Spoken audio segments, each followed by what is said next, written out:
মেয়েরা বলছে pregnant mother বাড়ি যেতে দিচ্ছে না, অফিসে কাজ করছে তাকে 14 ঘন্টা 18 ঘন্টা 20 ঘন্টা আটকে রেখে দেওয়া হয়েছে। একটি মেয়ে পরীক্ষা দিতে গেছে, পরীক্ষার্থী, সে বারবার বলেছে আমি বাড়ি যাব, আমার বাড়ির লোক চিন্তা করবে, তাকে নামতে দেওয়া হয়নি, বেরোতে দেওয়া হয়নি, এবং সে ভয়ে লাফ দিয়েছে, তার পায়ে চোট আছে, সে হসপিটালে ভর্তি হয়েছে। মনে রাখতে হবে না, আগে আমরা মানবিক মানুষ, মানবিকতাকে শ্রদ্ধা করলে তাকে ভালোবাসা যায়, তাকে সম্মান করা যায়। আমি আন্দোলনের বিপক্ষে নই, কিন্তু আন্দোলন করারও একটা লক্ষ্মণ রেখা আছে। আমার যেমন অধিকার নেই কাউকে বাধা দেবার, অন্যেরও অধিকার নেই আমাকে বাধা দেওয়া।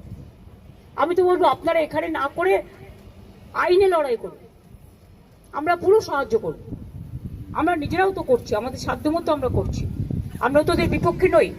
কিন্তু কোনো রাজনৈতিক দল যদি মনে করেন রাজনৈতিক দল জল ঘোলা করবেন, তাহলে সেই রাজনৈতিক দলকে আমার কোয়েশ্চেন থাকবে, কোর্টে গিয়ে কেসটা তো আপনারা করেছিলেন, এটা করা কি ঠিক ছিল? জাস্ট এই পর্যন্ত।